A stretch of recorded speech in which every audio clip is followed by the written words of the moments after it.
르네상스 미술의 3대 거장이 있는데 그 중에 단연코 우리가 잘 알고 있는 사람이 레오나르도 다빈치입니다. 레오나르도 다빈치가 작품이 그렇게 많지가 않아요. 특히 이제 그림으로 그린 작품은 많지 않은데 그 중에서 여러분 가장 잘 알고 유명한 게 오늘 우리가 읽은 성경의 본문의 배경이 되는 최후의 만찬이라는 그림이에요. 한번 보여주시면 이게 이제 다빈치가 그린 최후의 만찬인데 다른 화가들도 이 그림을 굉장히 많이 그렸어요. 근데 이 그림이 유명한 이유가 있는데 이 그림의 이제 시점이 언제냐 하면 예수님이 이제 성만찬을 이렇게 하시면서 빵도 떼어 주시고 뭐 포도주도 나눠 주시고 하시잖아요. 그때 무슨 말씀을 하셨냐면 너희들 중에 한 사람이 나를 팔 거다라는 이야기를 하셨어요. 그 이야기를 들으니까 제자들이 어떻게 했을까요? 다른 그림을 보시면 제자들이 이렇게 가만히 앉아 있거든요. 그렇지가 않고 제자들이 지금 막 웅성웅성하는, 야 누가 판대 미쳤어? 야 누구야? 어떤 놈이야? 막 이렇게 지금 보면 제자들이 어떻습니까? 예수님만 가만히 앉아 있고 나머지 제자들은 막 서로를 바라보면서 막 이렇게 저렇게 이야기를 하고 있어요. 근데 잘 보시면 이 다빈치는 굉장히 수학적인 사람인데 제자가 보통 몇 명이죠? 12명이죠. 근데 다른 이 최후의 만찬 그림은 다 11명이 등장합니다. 누가 빠졌을까요? 예, 가룟 유다가 빠졌어요. 근데 다빈치의 그림에는 12명의 제자가 다 등장하는데 잘 보시면 제자들이 몇 명씩 묶여져 있습니까? 그렇죠. 이렇게 모아놨어요. 세 명씩, 세 명씩, 세 명씩, 세 명씩 모아놨어요. 근데 이 그룹들 중에 오늘 말씀 가운데 드러나고 또 가장 중요한 그룹이 어디냐면 예수님의 오른편에 있는 세 명의 그룹인데 넘겨주시면 자 보세요. 예수님의 오른편에 있는 제자들 얼굴이 어떻습니까? 바로 옆에 예수님은 누군지 아시죠? 예, 그 옆에 있는 제자 얼굴이 어때요? 아주 하얗고 갸름하고 예쁘게 생겼죠. 누굴까요? 오늘 이 요한복음을 기록한 요한입니다. 요한복음에서 이 요한이 늘 뭐라고 하죠? 나는 예수님한테 사랑받는 제자예요. 그래서 다빈치가 아주 예쁘게 막 마치 여자처럼 예쁘게 요한을 딱 그려놨어요. 근데 요한의 이제 귀에다 대고 한 사람이 뭐라고 막 얘기하죠. 저 사람이 뭐라고 얘기하냐면 야, 너 예수님한테 물어봐. 그 팔 제자가 누구냐고. 누가 그랬죠? 베드로가 이야기한 겁니다. 베드로가 이제 그 사이를 못 참고 성격이 급하니까 이제 예수님하고 가장 친한 그 요한한테 귓속말로 물어보는 거. 야, 그 사람 누구야? 빨리 얘기해. 그런데 넘겨주시면 이제 베드로예요. 근데 이 요한과 베드로 사이에 앉은 인물이 있어요. 근데 같은 선상이 아니라 밀려 앞으로 이렇게 당겨져 나와 있죠. 그런데도 여러분 얼굴이 어떤 색입니까? 시커먼 색이죠. 그리고 잘 보시면 그 사이에 있는 제자의 이 왼손이 여러분 식탁에 이렇게 놓여 있어요. 한 번 더 넘겨주시면. 근데 그 손이 누구랑 만나려고 해요? 예수님의 손이랑 만나려고 하죠. 예수님이 그 다음에 뭐라고 말씀하시냐면 내가 떡을 떼가지고 이 떡을 받는 사람이 누구라고요? 나를 팔 제자다라고 떡을 주신단 말이에요. 지금 예수님의 손하고 이 제자의 손하고 이렇게 맞닿으려고 해요. 그리고 오른손에는 뭘 하나 이렇게 쥐고 있는데 그게 뭐냐면 은 30개가 들어있는 주머니예요. 저 사람은 누굴까요? 가룟 유다죠. 보세요. 오늘 이 다빈치가 굉장히 중요한 인물들만 딱 모아놓고 있어요. 오늘 요한복음을 기록했던 요한이라는 제자, 그 다음에 예수님의 수제자였던 베드로, 그 다음에 예수님을 팔았던 가룟 유다, 이 세 사람을 딱 묶어놓고 있는데, 자 보세요, 여러분. 가룟 유다는 어떤 사람입니까? 우리가 지금 이야기한 것처럼 예수님을 팔았어요, 그렇죠? 은 30에 판 사람이에요. 그러면 여러분 우리가 그걸 다른 말로 하면 예수님을 이 사람도 자기 있는 거를 다 버리고 예수님을 따라서 제자가 된 사람이지만 끝끝내 예수님을 뭐 했습니까? 배신한 거예요.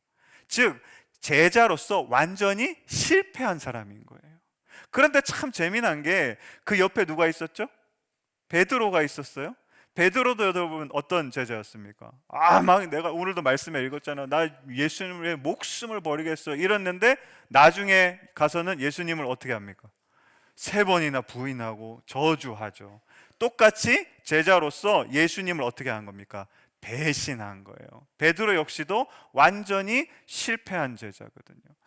여러분 그 단테의 신곡 읽어보셨는지 모르겠는데 그 책에 보면 단테가 천국도 이야기하지만 지옥을 얘기하거든요. 지옥이 어떤 모습이냐면 한번 보여주시면 이 땅 아래로 되어 있습니다. 땅 아래로 9층까지 있어요. 근데 여러분 천국은 위로 올라가면 좋지만 이 지옥은 내려가면 어떻게 될까요?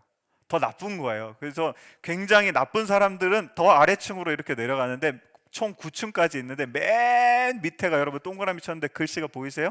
어떤 사람들이 가죠? 배신자, 배신한 사람.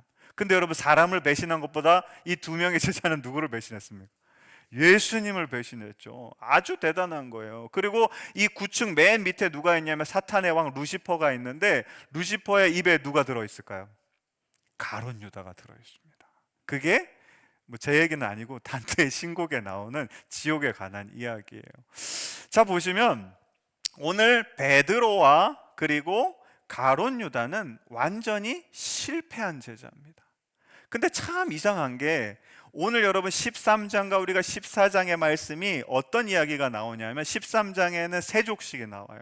그러면 여러분 그거는 뭘 나타냅니까? 예수님께서 제자들 사랑으로 발을 막 씻겨주는 거예요. 그 끝난 다음에 뭐 하죠? 성만찬을 하죠. 예수님이 자기 몸을 자기 피를 제자들을 위해 막 끼워주는 거예요. 얼마나 여러분 사랑이 가득한 두 가지의 사건이 등장하는데 거기에 누구 이야기가 나오냐면 가룟 유다의 이야기가 나오고 베드로의 이야기가 나옵니다. 근데 이 사람의 이야기가 성공한 이야기가 아니라 실패한 이야기, 배신한 이야기가 함께 등장하고 있는다는 거예요. 오늘 본문의 말씀이 이래요. 실패와 사랑을 이렇게 같이 놓고 있습니다. 이게 굉장히 오늘 중요한데 먼저 우리 제자들의 실패 이야기로 한번 들어가 보시면 요한복음 13장 21절 말씀입니다. 같이 한번 읽어볼게요. 시작. 예수께서 이 말씀을 하시고 심령이 괴로워 증언하여 이르시되 내가 진실로 진실로 너희에게 이르노니 너희 중에 하나가 나를 팔리라. 자, 예수님 뭐라고 말씀하셨죠? 너희 중에 하나가 나를, 제자들한테 하는 거예요. 지금까지 따라다녔던 제자들이 여러분 얼마나 충격을 받았겠습니까? 근심하고 불안해하지 않았겠습니까? 근데 조금 있다가는 여러분 그 제자들 중에 제일 근심했던 사람이 누굴까요? 보세요. 예수님의 손이 이제 가룟 유다하고 이렇게 만나요. 딱 닿았을 때 느낌이 어땠을까요? 예수님이 어떻게 알았지? 그리고 예수님이 가룟 유다한테 이야기합니다. 뭐라고 이야기합니까? 내가 하려던 일을 빨리 해라. 예수님을 배신할 마음이 있었지만 그 이야기를 들을 때 얼마나 그의 마음이 근심하고 불안했겠습니까? 근데 보세요. 이 근심과 불안이 가롯 유다를 여러분 어떤 자리로 인도하냐면 마태복음 27장 3절과 4절 말씀입니다. 한번 같이 읽어볼게요. 시작. 그때 예수를 판 유다가 그의 정죄함을 보고 스스로 뉘우쳐 그 은 30을 대제사장들과 장로들에게 도로 갖다 주며 이르되 내가 무죄한 피를 팔고 죄를 범하였노라 하니 그들이 이르되 그것이 우리에게 무슨 상관이냐 내가 당하라 하거늘. 보세요. 그 근심과 불안이 가룟 유다를 여러분 어떤 자리로 인도합니까? 예수님을 완전히 배신하고 내가 이제는 깨달았어요. 내가 이거 잘못한 거구나. 내가 죄 있는 거고. 근데 그 죄를 누가 받아야 되는 겁니까? 내가 당하라.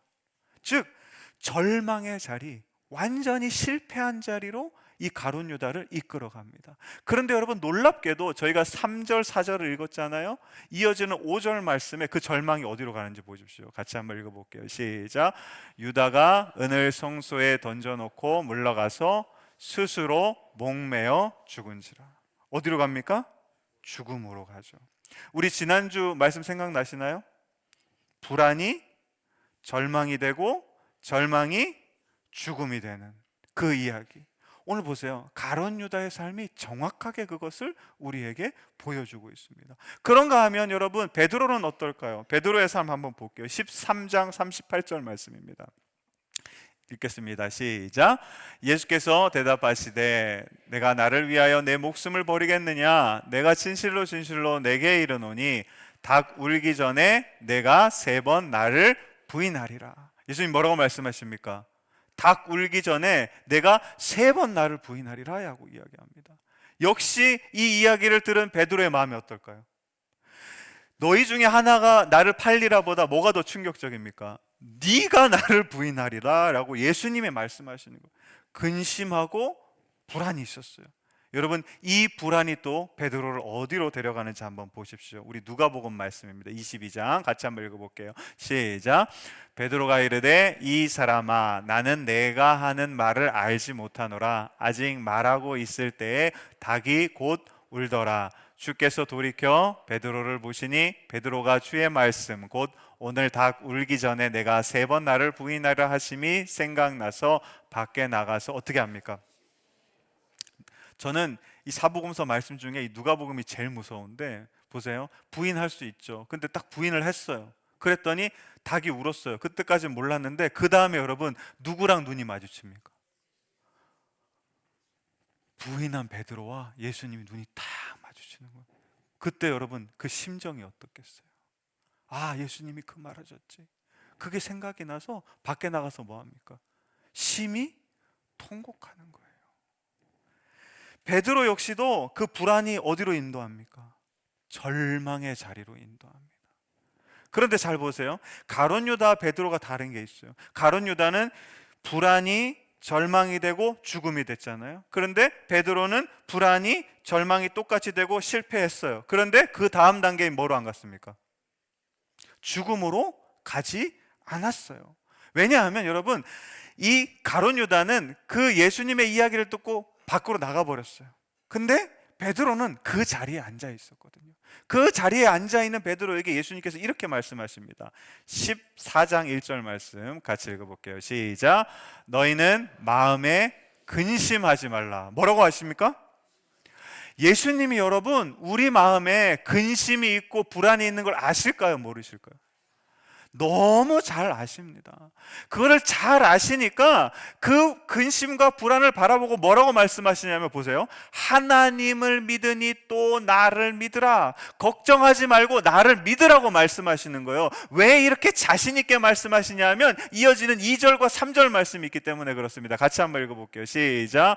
내 아버지의 집에 거할 곳이 많도다. 그렇지 않으면 내가 너희에게 일렀으리라. 내가 너희를 위하여 거처를 예비하러 가노니 가서 너희를 위하여 거처를 예비하면 내가 다시 와서 너희를 내게로 영접하여 나 있는 곳에 너희도 있게 하리라. 아멘. 보세요. 예수님은 우리의 근심과 걱정만 아시는 분이 아니라 그 근심과 걱정이 뭐로 바뀌죠? 절망으로 바뀌죠. 그 다음에 그 절망이 결국엔 뭘로 끝납니까? 죽음으로 끝나는 것을 너무 잘 아시는 거예요. 그래서 지금 무슨 말씀을 하시는 겁니까? 내 아버지 하나님의 집에 거할 곳이 많다는 거예요. 근데 내가 지금 가가지고 뭘 하시겠다는 거예요? 너희를 위해서 죽음으로 끝나는 삶이 아니라 너희를 위해서 그 죽음 너머에 너희가 있을 거처, 영원한 생명이 놓여진 그 자리를 내가 만들어 놓고 너희를 그리로 어떻게 하시겠다고요? 영접하겠다, 데려가겠다라고 말씀하시는 거예요. 여러분, 죽음으로 우리는 끝날 수밖에 없는 존재들이지만 그것 너머에 예수님께서 영원한 생명을 만들어 놓고 우리를 위한 거처를 만들어 놓고 그리로 우리를 영접하시겠다라고 하시면서 6절 말씀이 나오는 거예요. 6절 말씀 한번 같이 읽어볼게요. 시작. 예수께서 이르시되 내가 곧 뭡니까? 길이요 진리요 생명이라고 말씀하시지 않으십니까? 그 거처로 다른 사람이 아니라 누가요? 내가 직접 너희를 위한 뭐가 되어서, 길이 되어서 그리로 너희를 인도하겠다라고 약속해 주시는 겁니다. 사랑하는 성도 여러분, 우리 안에 있어야 할 믿음이 바로 이 믿음입니다. 예수님께서 죽음으로 우리의 삶이 끝나는 것이 아니라 그 너머에 영원한 생명을 만들어 놓으시고 우리를 위한 거처에 직접 길이 되셔서 우리를 그리로 인도하시는 분이 누구시라고요? 예수 그리스도라고 믿을 수 있는 저와 여러분 되시기를 주님의 이름으로 간절히 축원합니다. 자, 여기까지만 설교를 하려고 그랬어요. 너무 좋잖아요, 그죠? 근데 저는 항상 좀 그래요. 이 말씀을 보는데 은혜가 많이 안 됐어요. 보세요, 여러분 근심하실 때 있으시죠? 불안해하실 때 있으시죠? 절망하실 때 있으시죠? 여러분 실패해 보신 경험 있으십니까? 이럴 때 여러분, 예수님이 나의 길이 되시고 진리가 되시고 생명이 되신다는 게 너무 기뻐요. 그게 큰 소망이 돼요. 이 근심과 불안과 그리고 절망과 실패를 다 넘어설 수 있을 것만 같아요.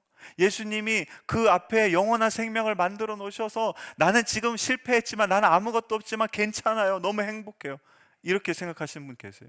느끼시는 분 계세요? 저도 그렇지가 못해요.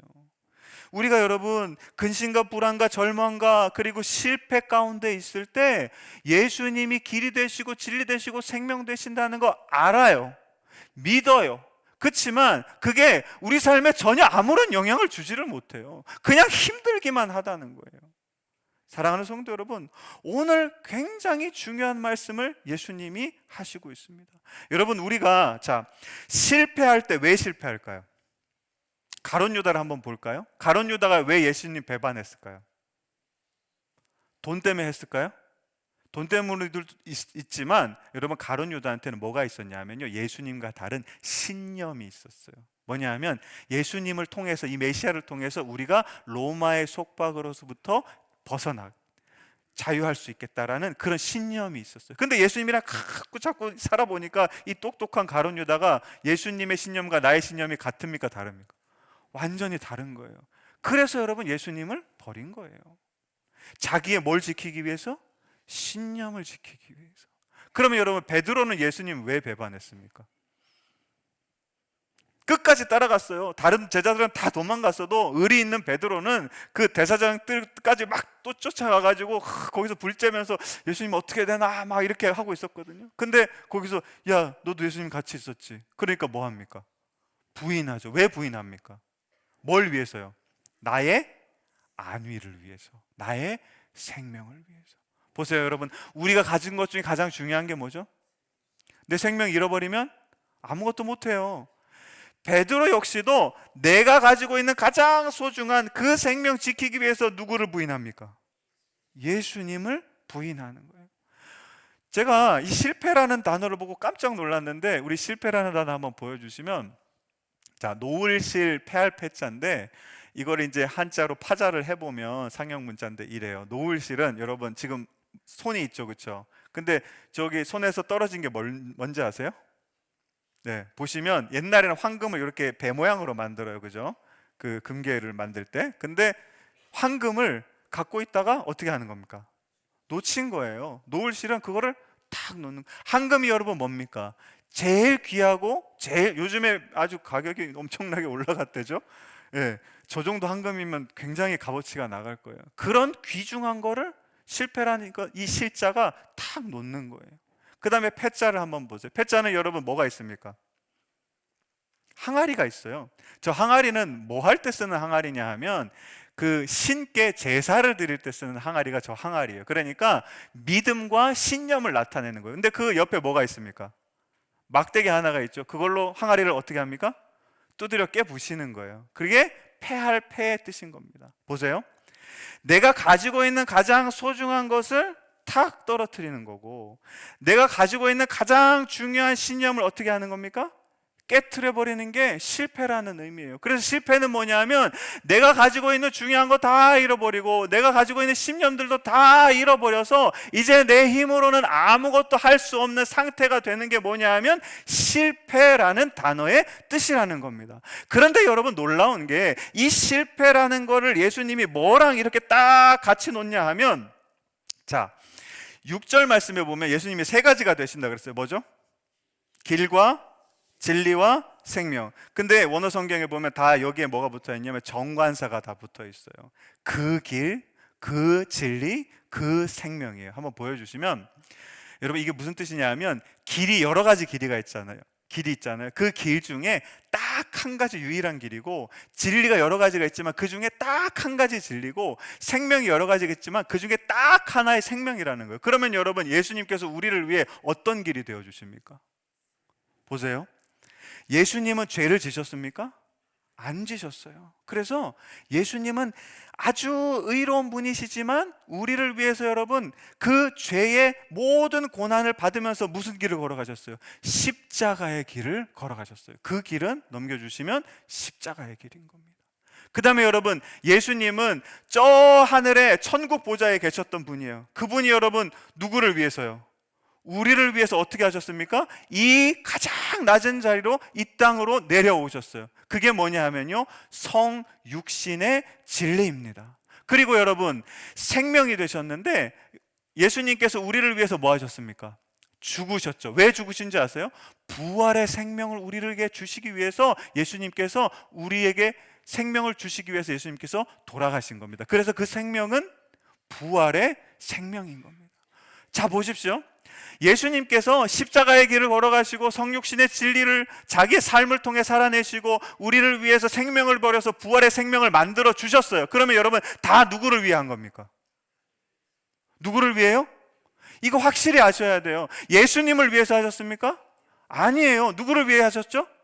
나를 위했어요. 여러분, 우리가 실패하는 가장 근원적인 이유가 뭐냐 하면, 여러분, 내가 소중하고 생각하는 거 이렇게 잡고 있으면 우리 삶이 어떻게 될까요? 베드로처럼 실패하는 자리로 가고요. 내가 정말 이거는 내 신념이야, 절대 무너지지 않아, 너무 중요한 가치야 라고 딱 붙잡고 있는 게 있어요. 그거 계속 붙잡고 살아가면 어떻게 될까요? 가룟 유다처럼 또 실패하는 삶입니다. 이걸 어떻게 할 때? 실패라는 건 중요한 걸 떨어뜨리고 신념이 다 깨어지는 겁니다. 그러할 때 여러분 보세요. 내 안에 있는 게 다 어떻게 됐어요? 다 사라졌죠. 그 상태가 비로소 여러분 뭐 할 수 있는 상태일까요? 예수님처럼 나를 위한 삶이 아니라 다른 사람을 위해서 살아가는 삶이 되어진다라는 겁니다. 이 말씀을 예수님께서 오늘 34절 말씀에 이렇게 이야기합니다. 같이 한번 읽어보겠습니다. 시작. 새 계명을 너희에게 주노니 서로 사랑하라. 내가 너희를 사랑한 것 같이 서로. 보세요. 예수님이 무슨 계명이라고 합니까? 새 계명이라고 이야기합니다. 그 계명이 서로 사랑하라는 계명인데, 그 사랑이 누구의 사랑입니까? 예수님이 우리를 사랑한 것 같이. 우리는 여러분 누구를 사랑하죠? 나를 사랑하고요, 다른 사람을 사랑하는 것 같이 보이지만 나를 위해 다른 사람을 사랑합니다. 그러나 예수님의 사랑은 철저히 타인을 위한 사랑, 철저히 이타적인 사랑이 예수님의 사랑인 겁니다. 그 사랑을 가지고 우리가 사랑하기 위해서는 여러분, 마치 실패한 사람처럼 내가 가지고 있는 가장 중요한 게 다 없어지고 내가 가지고 있는 신념들이 다 무너진 것처럼 그 자리에 있을 때 비로소 우리가 뭐 할 수 있다고요? 사랑할 수 있게 된다라는 겁니다. 그렇게 사랑할 때 이어지는 35절 말씀 이렇게 이야기합니다. 같이 한번 읽어보겠습니다. 시작. 너희가 서로 사랑하면 이로써 모든 사람이 너희가 뭐를요? 내 제자인 줄 알리라. 이 사랑이 있어야 제자로 실패하는 삶이 아니라 제자의 삶을 살아가는 삶이 될 줄로 믿습니다. 여러분, 제자는 여러분 이 스승의 뭐를 따라가는 사람입니까? 발걸음을 그대로 따라가는 거예요. 우리가 그렇게 할 때, 이 사랑을 가지고 있을 때 예수님의 십자가의 길을 어떻게 할 수 있을까요? 나도 제자가 되어서 따라갈 수 있는 거예요. 그 다음에 예수님께서 가장 낮은 자리에 오셨던 것처럼 그 겸손의 자리에서 사람들을 섬기는 삶을 우리도 제자로 살아갈 수 있는 거예요. 예수님이 생명을 주셔서 우리의 생명을 풍성하게 하셨던 것처럼 나도 내 생명의 일부분을 내어서 나와 함께 하고 있는 많은 사람들의 생명을 풍성하게 해 줄 수 있는 삶이 된다라는 말씀입니다. 사랑하는 성도 여러분, 길이 있어요. 예수님을 따르는 길이 있거든요. 근데 여러분, 그 길은 내가 알고 있어서 믿고 있어서 길이 될까요? 아니면 내가 걸어야 길이 될까요? 길은요 여러분, 걸으라고 있는 겁니다. 걸어야 그 길이 어떻게 생겼는지, 어디로 가는지. 여러분, 5절 말씀에 도마가 뭐라고 고백합니까? 나는 그 길 잘 몰라요. 우리는 여러분, 예수님이 우리를 위해 준비하신 길 너무나 잘 알고 있어요. 설교를 여러 번 들어가지고 말씀을 여러 번 읽어서 너무 잘 알고 있어요. 죽음 이후 예수님께서 영원한 생명을 우리를 위해 만들어 주셨다는 거 너무나 잘 알고 있고 믿고 있고 하나도 의심이 되지 않지만, 그게 우리에게 은혜가 되지 않는 이유는 뭐냐 하면 우리가 십자가의 길, 예수님의 길을 함께 걷지 않으니까 그러는 거예요. 한 번도 안 걸어보면 그 길이 뭔 길인지도 모르고. 여러분 보세요, 길의 목적은 여러분 그 길 따라 끝까지 가면 뭐가 있습니까? 목적지가 있어요. 아까 목적지가 어디였습니까? 하나님의 집, 그 안에 우리를 위한 거처, 다른 말로 하면 뭐죠? 천국이에요. 그 길을 걸어가야, 그 길을 걸어가야 그 길이 어떤 길인지 알게 되고, 그 길이 내 삶에 영향을 미치고, 또 그 길을 걸어가야 우리가 살아가는 이 땅의 삶이 천국을 품은 하나님의 집 안에 예수님께서 우리를 위해 만들어 놓으신 그 거처에 살아가는 삶이 될 줄로 믿습니다. 오늘 말씀 참 어려워요. 제가 고민을 많이 했습니다. 우리 말씀 이거 전해야 되나 말아야 되나. 안 그래도 우리 성도도 요즘 경제도 어렵고 날씨도 춥고 힘든데 이렇게 또 부담이 되십니까 안 되십니까? 안 되시는 분은 참 감사합니다. 근데 많은 분들이 부담이 돼요. 제가 망설였던 가장 큰 이유는 뭐냐면 제가 그렇게 못 사니까요. 저 오늘 아침에도, 여러분 오늘 추우시죠? 지난주도 추웠어요. 그래서 제가 지난주에 예배 마치고 우리 목사님들한테 그런 얘기했어요. 주중에도 몇 번 말씀드렸는데, 목사님들 이거 온도 지금도 지금 난방 시스템이 계속 문제인데 잘 좀 체크해 주셔서 다음 주에는 춥지 않게 좀 따뜻하게 예배 드리면 좋겠어요. 그렇게 이제 말씀드렸는데 일부 때는 진짜 추웠습니다. 지금은 사람이 많아서 좀 괜찮은데. 그래서 제가 일부 예배 마치고 내려가 가지고 목사님들한테 이제 뭐 제가 그런 얘기 잘 안 하는데 싫은 소리 한번 했어요.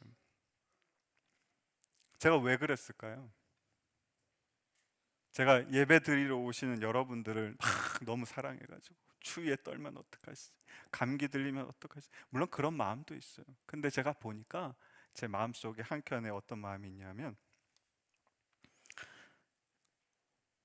아니 그것도 똑바로 관리 못하세요 목사님? 일주일 동안 그렇게 교회에서 사역하시면서 주일날 한번 그 따뜻하게 못하세요? 그런 이야기 들을까 봐. 성도들을 사랑하는 마음도 있지만 나를 사랑하는 마음으로 그런 이야기를 하는 거예요. 나 역시도 그 십자가의 길, 예수님의 길 가운데, 여러분 이게 다른 사람만을 위해서 사랑하는 것이 예수님의 사랑입니다. 그 사랑을 실천하고 살아가기가 참 어렵다, 그런 것을 제가 오늘도 느꼈습니다. 그런데 제가 이 말씀을 갖고 나온 거는, 지난주에 참 제 힘이 되는 그 신방이 하나 있었습니다. 화요일 날 어느 가정에 이제 신방을 갔는데, 그 두 집사님 부부인데 우리 교회에서 아주 중요한 부서에서 열심히 봉사하시는 두 분이에요. 그래서 신방을 가서 예배를 다 마치고 이제 저녁을 직접 만들어서 대접해 주신다고 그래가지고 이제 가만히 앉아 있으래요. 그래서 이제 막 음식을 내오시는데 제가 깜짝 놀랐어요. 왜 놀랐을까요? 모르시죠? 음식을 쫙 차려주시는데 굉장히 그냥 우리가 늘 먹던 그런 저녁 식사, 일반 가정에서 그런 저녁 식사예요. 그래서 제가 그 음식을 보고 놀란 게 아니라 그 음식을요 남자 집사님이 다 하셨대요. 제가 십몇 년 신방을 다녔는데 그런 경우를 한 번도 본 적이, 제가 이것도 사실 고민을 많이 했습니다. 우리 남자분도 오늘 집에 가서 어떻게 될까 그 생각도 좀 했는데 그래도 들어야 됩니다. 그래서 제가 너무 놀라가지고, 그 아내 집사님이 사실 댁에 안 계셨던 것도 아니고 있으셨어요. 근데 그 집사님이 출근했다가 반차를 쓰고 2시에 이제 퇴근을 하셨어요. 그래가지고 신방이 4시였는데 2시간 동안 그걸 만든 거예요. 그 얼마나 귀해요. 그 음식이 하나하나 맛보는데 뭐 가짓수가 많고 막 화려하고 이런 거 아니지만 너무 너무 그 식사의 자리가 저는 참 감사한 거예요. 그러면서 물어봤어요. 뭐 요리를 좋아하세요, 집사님? 그랬더니 그 집사님이 그래요. 아내가 이제 직장을 가지게 됐는데 늦게 들어오다 보니까 배가 고팠대요. 그래서 요리를 시작했다고 그렇게 이제 얘기는 하시는데, 보세요. 우리 한국 사회가요 유교 바탕에 가부장적 문화를 갖고 있어요. 저보다 나이가 몇 살 많으신데, 근데 여러분 그 정도 되시는 분이면 자기도 직장 생활 하잖아요. 그러면 아무것도 안 해도 되는 많은 이유들이 있어요. 굳이 그렇게 하지 않아도 돼요. 근데 여러분 보세요. 왜 아내를 위해서, 자녀들을 위해서 음식을 만들까요? 그거는 여러분 나를 위해서 하는 게 아니에요. 정말 순전한 마음으로 아내를 위해서, 순전한 마음으로 딸을 위해서 하는 거예요. 제가 놀란 게 그 집에 이제 강아지가 한 마리 있는데, 제가 강아지를 보면서, 강아지 저도 좋아하는데 그 생명력이 넘치는 거예요, 얘가. 그래서 보통 이제 생명력이 넘치면 여러분 강아지가 나이가 많습니까, 적습니까? 적죠. 그래서 한 두세 살쯤 됐겠다 해가지고 몇 살이에요 물어봤어요. 그랬더니 몇 살이라고 하면 10살이래요. 근데 애가 너무 생명력 있고 팔팔한 거예요. 그래서 얘기를 들어봤더니 그 남자 집사님이 늦게 퇴근하고 와가지고 또 다 관리하신대요. 산책도 시켜주시고 뭐 먹을 것도 그렇고. 그래서 제가 그 가정에 신방하면서 뭘 경험했냐면, 보세요. 우리는 가보지 않은 길에 대해서 이렇게 생각하거든요. 예수님의 길을, 십자가의 길을 가야 된다. 그러면 한 발자국 탁 떼면 십자가에 바로 못 박히는 거라고 생각해요. 아, 나 죽었어 이제. 그 한 발짝 가면 다 버리고 다 내려놔야 돼. 여러분, 그게 아니에요. 그 길을 여러분 한 발짝 걸어가는 거는 나를 위한 것 말고 그냥 다른 사람을 위한 거. 내 아내든 자녀든 부모님이든 나와 함께만 산다 어느 누구라도 그냥 그 사람만을 위한 것, 작은 것 한 가지를 하는 게 여러분 우리가 예수 그리스도의 길을, 십자가의 길을 한 걸음 떼놓는 발걸음인 줄로 믿습니다. 사랑하는 성도 여러분, 이번 한 주 저와 여러분 그렇게 한번 살아보시기를 주님의 이름으로 간절히 축원합니다. 나를 위한 거 말고 그 중에서 딱 한 가지만 혹은 두 가지만, 누구를 위해서요? 내가 아닌 다른 사람을 위해서, 남편을 위해서, 자녀를 위해서, 내가 알고 있는 어떤 사람을 위해서 작은 사랑의 하나를 실천해 보시는 저와 여러분 되시기를 주님의 이름으로 간절히 축원합니다. 그러할 때 여러분 우리의 삶은 어디의 길 위에 서게 되냐 하면 예수님의 길 위에, 예수님의 십자가의 길 위에 서게 될 줄로 믿습니다. 그리고 그 삶은 여러분 보세요. 우리가 실패하는 건요, 내가 가장 중요하고 생각하는 거 꼭 잡고 있어서, 내 신념 꼭 잡고 있어서 실패하는 거예요.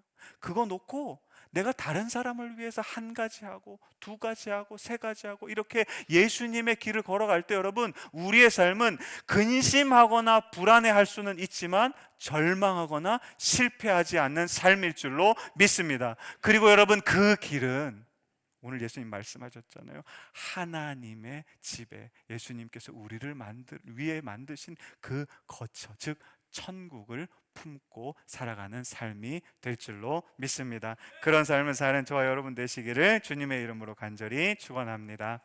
이 시간에 우리 가능하신 분들은 자리에서 잠깐 일어나셔서 함께 찬양하실 텐데요.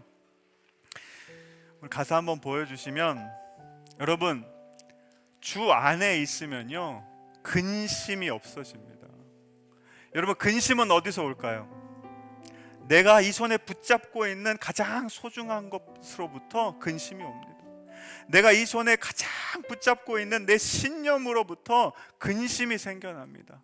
이 두 가지를 여러분 보세요. 그 다음 줄에 뭐라고 되어 있습니까? 십자가 밑에 나아가서 이거를 다 내려놓을 때 우리 위에 있는 무거운 짐들이 다 풀려지는 놀라운 역사가 있게 되는 것입니다. 그러면 여러분 우리가 뭐 할 수 있냐 하면요, 정말 예수님의 길은 쉽지 않아요. 멀고 험하고 걸어가기 힘든 길이지만 보세요, 뭘 하면서 걸어갑니까?